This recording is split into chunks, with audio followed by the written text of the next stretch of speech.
I'm Greg Hill, chairperson of the Colony Communication and Technology Committee. Today we're going to meet the 4 residents running for the 3 open positions on the Colony Board of Directors. The rules are very simple.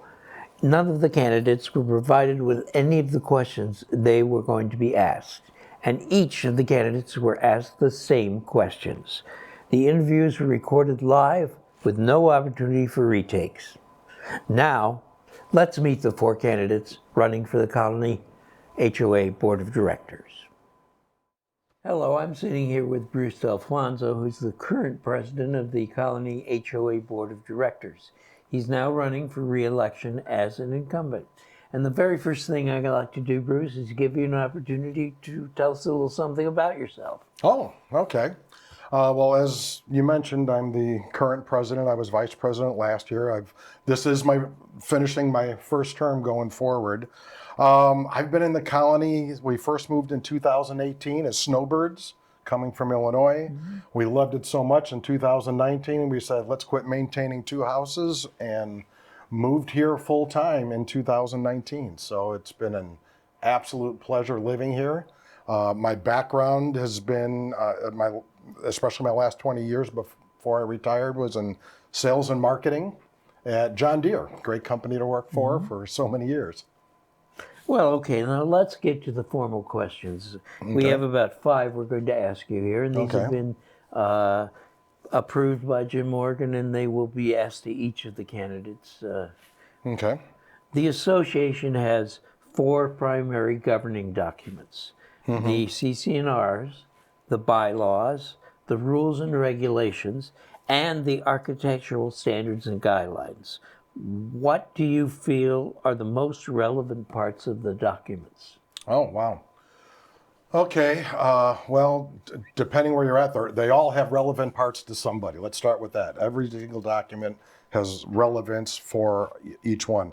Our CC&Rs, they're the primary foundation of our governance. It's important to know the authority that a board has, the authority that committees have. It really spells out what are the voting, how do we vote? How do we put people into office? The next 2 are kind of tied together, rules and regulations. Architecture standards, for instance, are actually part of rules and regulation. But the second, the CC&Rs are number 1, bylaws are number 2. And the third ones are the rules and regulation, which includes architectural standards. And what's really relevant, rules and regulation are things that apply to people every day. And the board looks at those regularly because those are, they're the easiest to make changes to. They impact how we live inside the colony. It's the day-to-day operations, and it really what helps create the lifestyle inside the colony. And if I'm a resident, I really want to spend a lot of time in those. And within those, architecture standards are within the rules and regulation. And those are very important because that's what helps drive a consistency as you come through that gate, the look and feel of the colony, which impacts our home values. Right. The more consistency you can have and things looking neat and clean is important. Okay, well, let's ask you a second question. How are you planning to integrate different demographics and the new members? And a lot of that is done, in fact, I'll probably, when we get to closing comments, touch on it a little more. But the big part of it is you got to have the pulse of what's going on in the different demographics. And that means you got to be active. You've got to be out there. I've been a member of your committee. Yes, you have. A member of the architectural committee. I'm in several different clubs. I play cards. I go to the pool.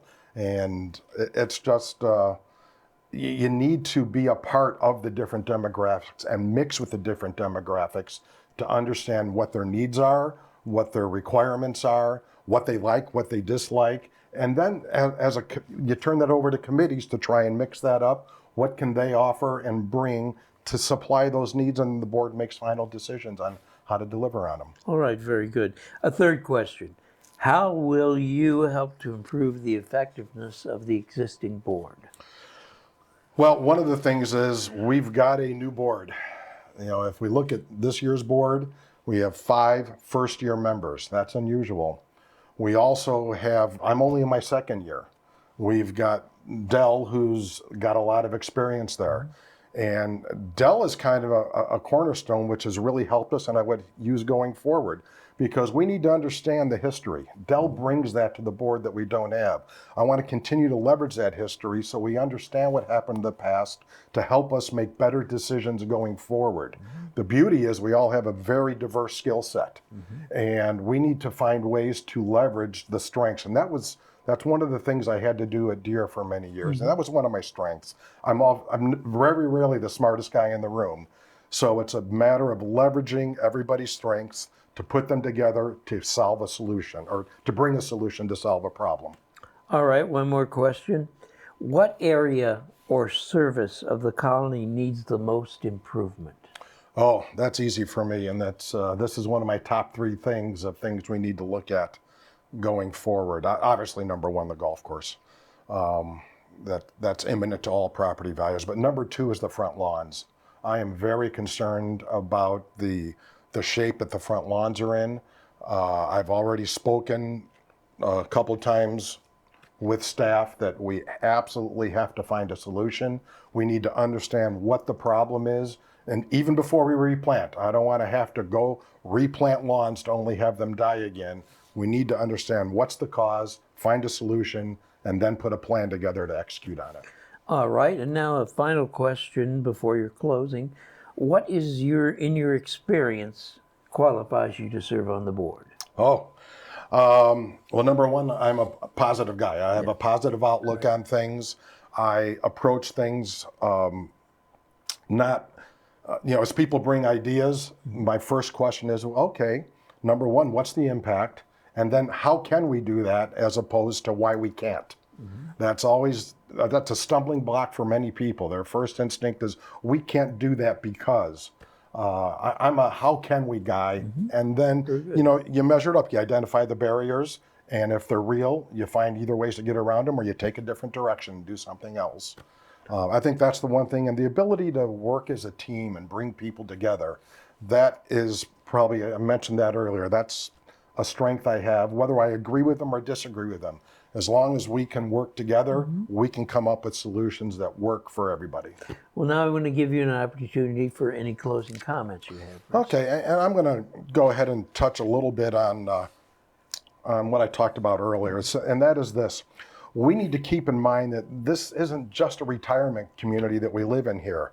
It's an active 55-plus community that happens to be it's a great place to live, whether you're retired or whether you're still working. And those still workings are growing as we're getting younger people moving in. And as you mentioned, we have different demographics that are in our gate. Just a simple thing like defining what active is. Defining what active is, it means something different from segment to segment. We need to understand that. A board's got to understand what those needs are working through committees, clubs, and the residents. And one of the things I bring to the table is a customer experience. I've spent 20 years doing that with John Deere. But in this case, it's the resident experience. Being involved is an asset to any board member because it gives you so much background. Just being engaged in everything from committees to social events and everything in between. What it allows you to do, it gives you a view of the colony through the residents' eyes, not through our own eyes, and I think that's important. My scope and understanding of what drives the colony comes from my participation in so many activities, because I've been in the board of directors, I've worked with all the committees we have. I'm at the gym talking to people. The swimming pool is a different bunch of people. I'm in the racquet club, the pickleball club, the wine club, the golf club. My wife and I do all the social events, colony parties, dinners, concerts, dances, and these all have different people in them. Each of these activities that we go to exposes me to different people with different backgrounds and different needs.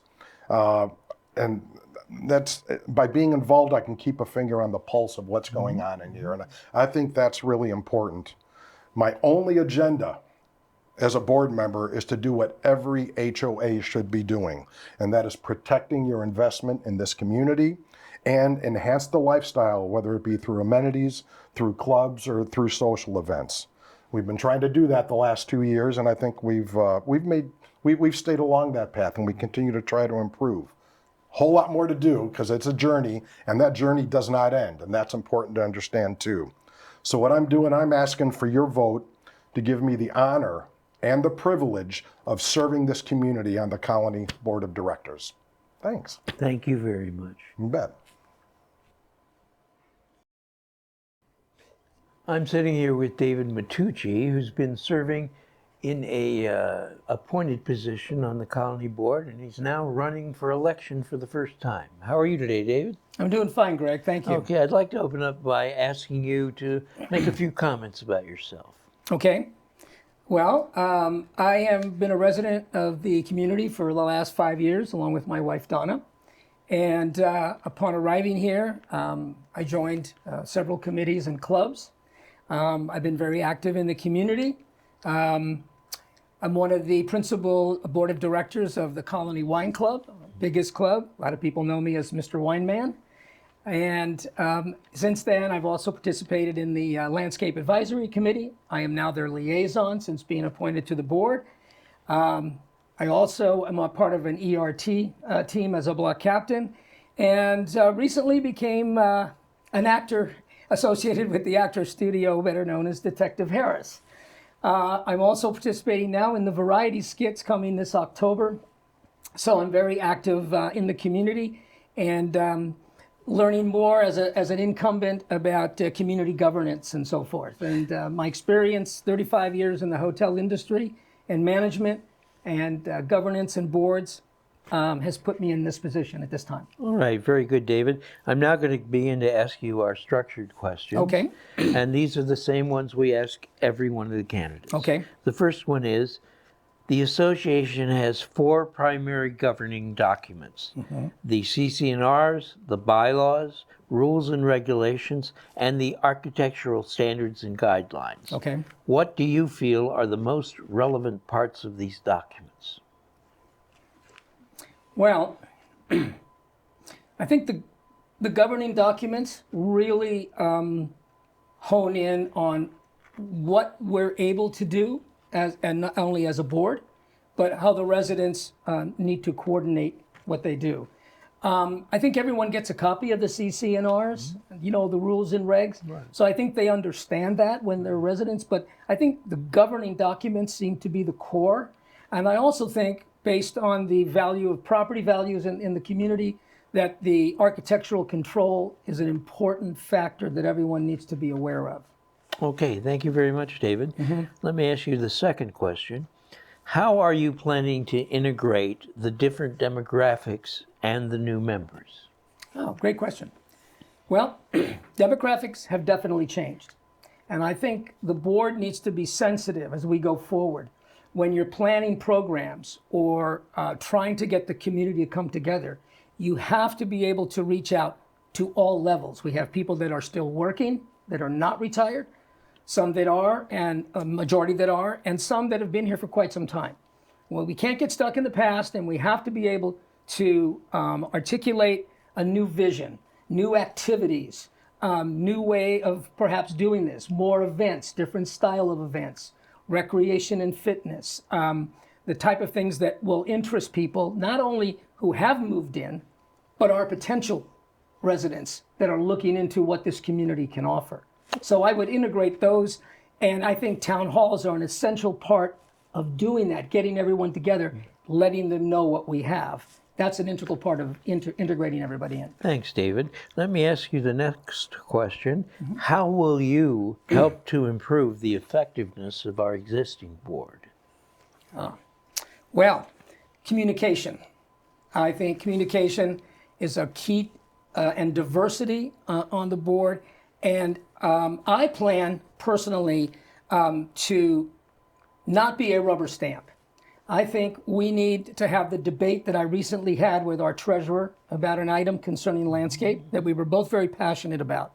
I think more of that engagement on my part, and hopefully my fellow colleagues, if I'm elected, would be in open session, be a breath of fresh air. And I think that's what I'm going to try to do, is do more open engagement, more debate, civil, structured, and regardless of the consensus at the end of the day, I think that's what my goal is to do that.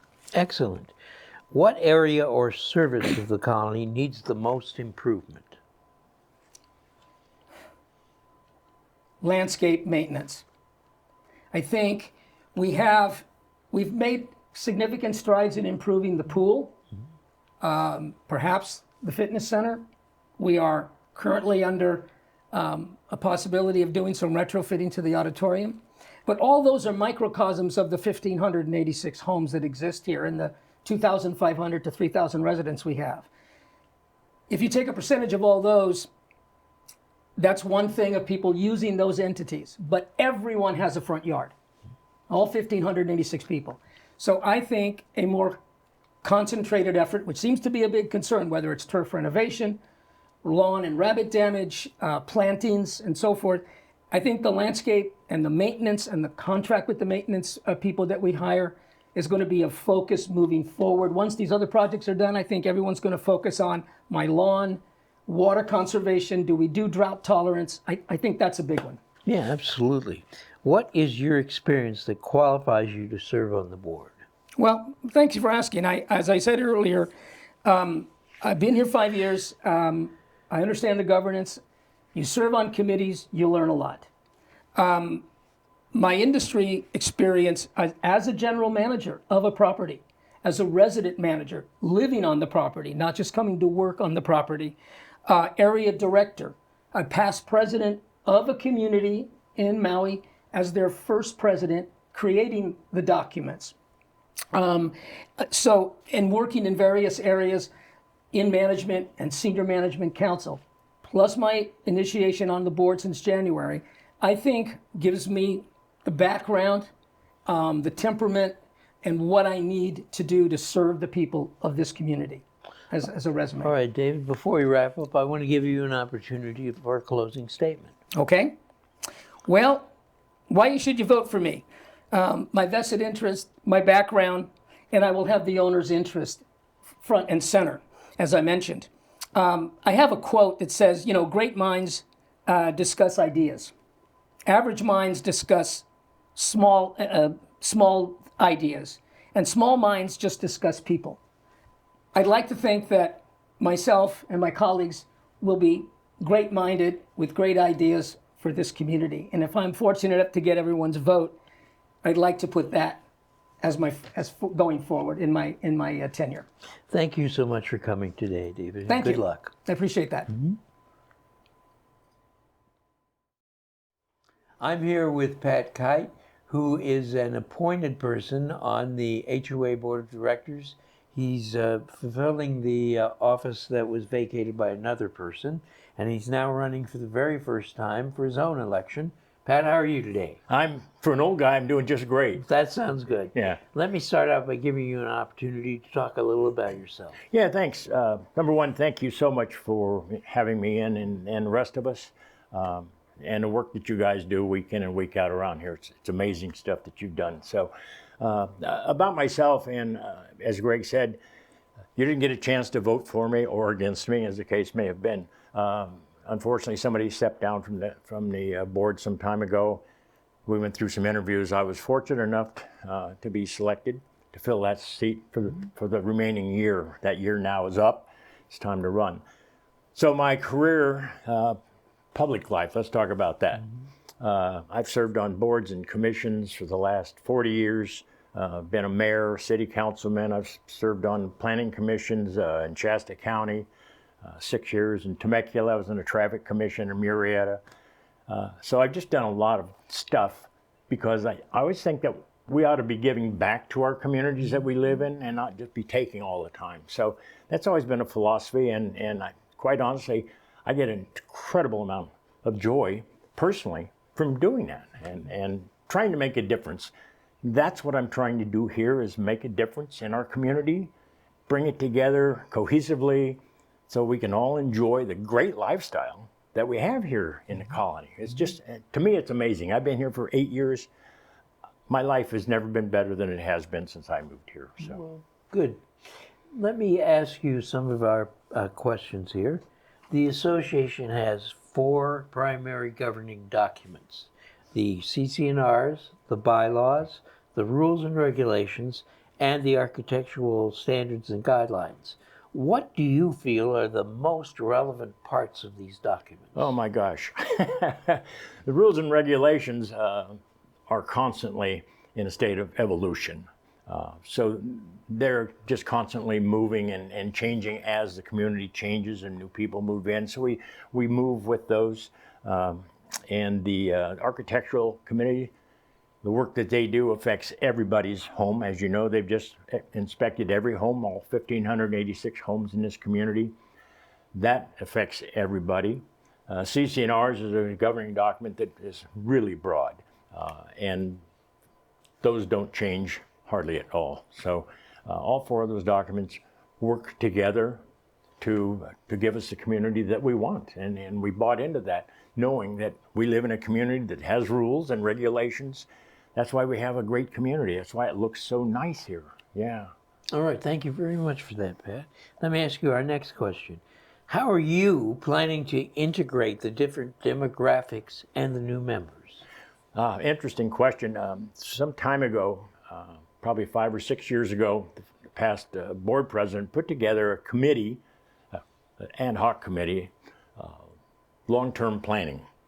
And we got together and we met the first day, and I said, you know, it seems to me that people in their mid-70s shouldn't be in a long-term planning committee. We need younger people coming in here. And as we see, this community is now turning over. A lot of new young people are coming in.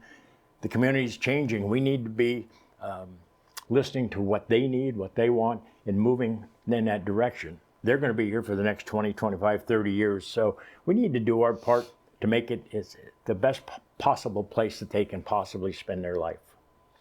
All right, let me move on. How will you help to improve the effectiveness of the existing board? Well, I'm one of 7 people on the board. And I'll say this, and I've been on here for a year now. And as I mentioned earlier, I've been on councils, commissions, all of my adult life. I'm not sure I've ever worked with a group of people that work harder at being transparent, giving people the information they want, working harder. There's not always consensus. I find myself in disagreement sometimes, but at the end of the day, when we leave the room or meetings, we walk out as one. And I think that helps keep this community together, knowing that there's going to be difference of opinions and directions we go, how we get there. But we listen to one another. And I think that's the key. You just need to listen. Yes.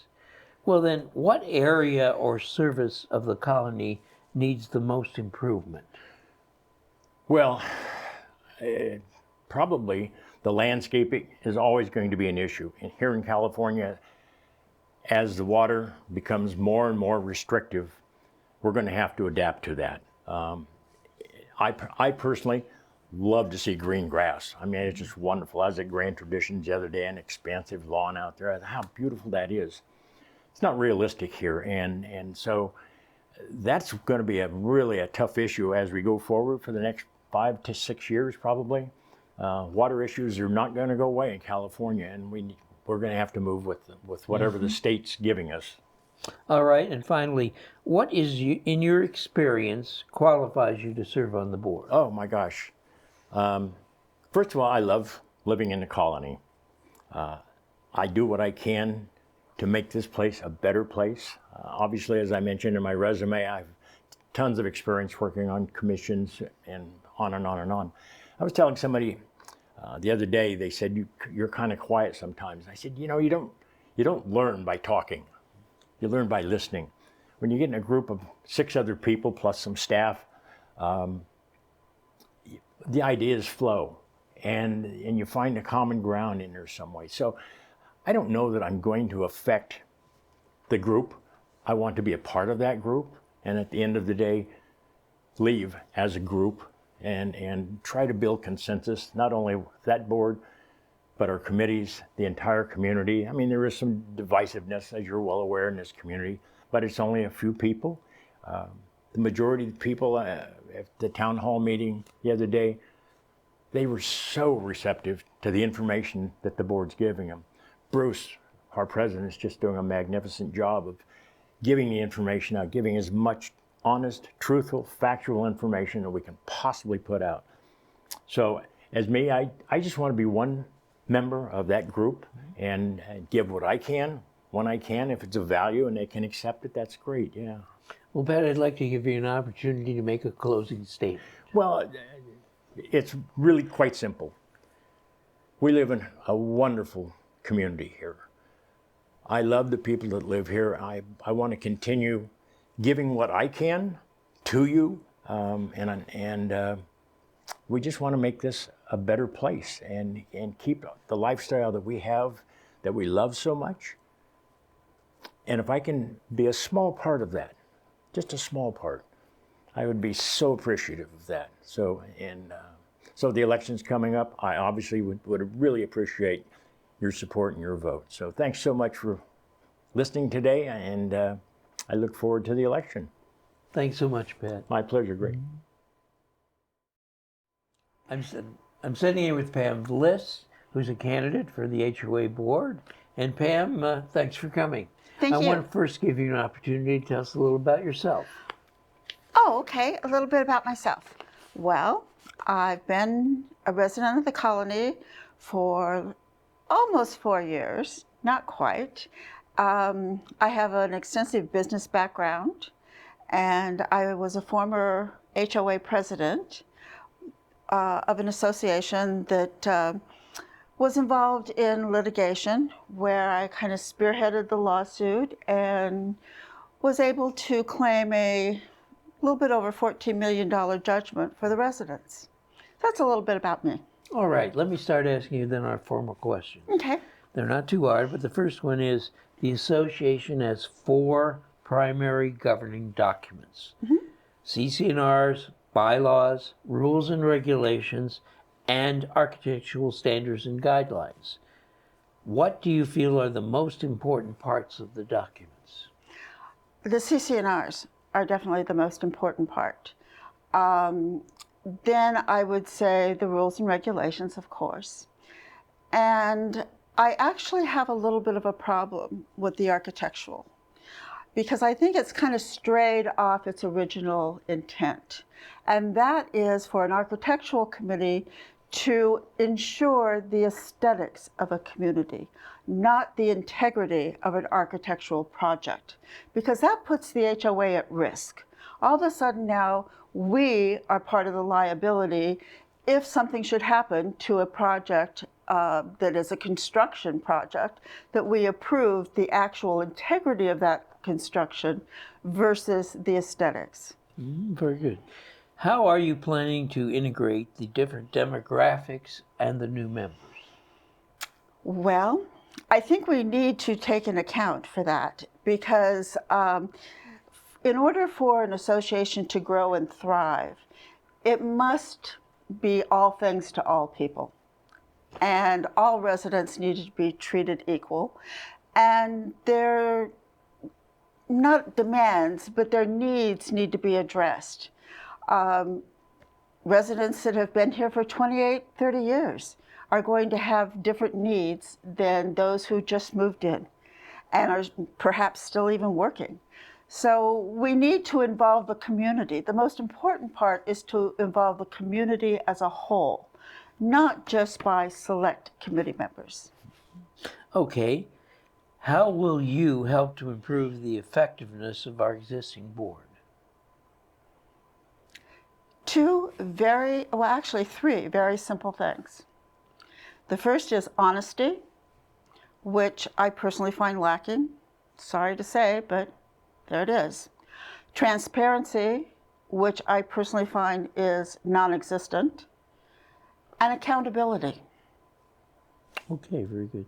What area or service of the colony needs the most improvement? The area of the colony that needs the most improvement is how our association is being managed financially. And I don't mean managed by the management company, Associa. I mean managed by the board of directors, because that's where the buck stops. And I think that that is critical if we want to ensure a bright future for this community. Because right now, I'm not so sure about that. What is in your experience, qualifies you to serve on the board? Again, I was president of a community HOA that was involved in litigation, and that litigation involved construction defects. So that took me into every single aspect of an HOA. We won that lawsuit, and the residents were quite happy with that.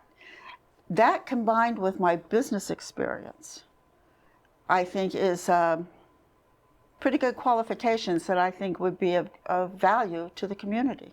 Great. Well, let me give you an opportunity to give a closing statement. Okay, thank you. I really wish I could sit here with a happy, cheerful voice and tell you what a wonderful and terrific, bright future we have. But I'm sorry to say I can't do that. And I can't do that because I have respect for you as homeowners. And I think you deserve to know the truth. And I think the truth is, the indicators that I have seen, the colony is not on a path that will produce financial stability. Quite the opposite. I just heard this morning that Bear Creek HOA has recently increased their dues from $650 a month to $849 a month. Now, I'm not comparing the colony to Bear Creek, but I'm using that as an example that if that can happen there, well, you can finish that thought. So I think that it's extremely important that because the board has the ability to raise our dues 20% each and every year, in addition to having the authority to levy special assessments of 5% of the operating budget each and every year, we better make really sure that the people that we are voting for are honest and are telling us the truth. And not just telling us the truth, but showing us documentation that proves that it's the truth, and documentation that you can go and check independently. I think we need that. I also think that we need to stop with the scare tactics. A resident this morning forwarded me some information, and he holds a master's degree in finance and real estate, and he's a real estate investor. And he gave me the numbers on 3 of the communities that have been used as an example to show what will or could happen to our property values if our golf course went brown, as they did in these communities. Well, the information is quite to the contrary. Carmel Mountain Ranch is at an all-time high for home prices. They are now currently running 3 times higher than they were in 2012. Poway Stonebridge, all-time high, 2.5 times higher than they were in 2012. The closed Doubletree Golf Course home prices are now at a record high. So we need to put these scare tactics to bed for once and for all and stop using them. I also found out some information about JC Resorts, who are the, what we found out are experts from the town hall, and probably the management company that we will be hiring. Well, they just lost their managing of the Reedy Golf Course in Escondido after a very long-term contract that was renewed once. The city chose not to renew it this time based on their performance and the fees that they charged. The city issued bonds to fund this golf course and fund its operations, which they thought would be paid off by the revenue that JC Resorts would generate from the golf course. At the end of the contract in September of last year, the city is now in debt of over $3.3 million. And that is for the principal and the interest that are now owed on the bonds, that even though the city funded this golf course quite generously, the revenue was never generated by JC Resorts. So it didn't work out so well for the city of Escondido, and I'm hoping that it will work out better for us. Although the rosy picture that they painted at the town hall may not be that rosy. So we have to start dealing in some reality here. And these are facts that you can go to the city because they're part of the city's official record that you can check on your own. I kind of ask, what facts are given that prove any differently that you can check? And I know I'm probably taking up a lot of time here, and I'm sorry for that, but you know, this is a serious, serious thing. And we need to stop with the scare tactics. We need to stop with the personal insults. We need to stop with the mocking that was done at the last meeting when I brought up a very serious question, and that being that the numbers seem to be manipulated in the receivers reports. And you can check that for yourself. It shows where the golf course is generating a revenue, a positive revenue, and it is not. And that perhaps might lead people to have a false sense of hope for this golf course, and that's not right. We need to start dealing in facts. So I would like to bring the community together, and I think the only way we can do that is to clear the decks, put all of this nonsense and pettiness in the rearview mirror, and come together and promise each other to be honest and transparent in a way that can be proven, and not just listen to what people tell you to believe, because it's not exactly what it should be. So I'm asking for your help to vote for me and help me bring things together and try to secure the real financial future that we all deserve. Because I'm terribly concerned, not just for our community, but for our friends and neighbors who may not be as financially secure as some of us are. So let's think long and hard about that before you cast your vote. And I thank you. Thank you very much, Pam. Thanks, Greg. Good luck. Thank you. Now you've had an opportunity to meet the 4 candidates running for the HOA Board of Directors. If you'd like more information, you should check out the August edition of the Colony newsletter, where they'll all be covered. And don't forget to join us in the Colony Auditorium on August 15th at 5 p.m. for Candidates Night. And if you can't make it in person, be sure to check out our Colony YouTube channel for the live stream. Remember, the choice is up to you. Thanks for joining us, and have a great day.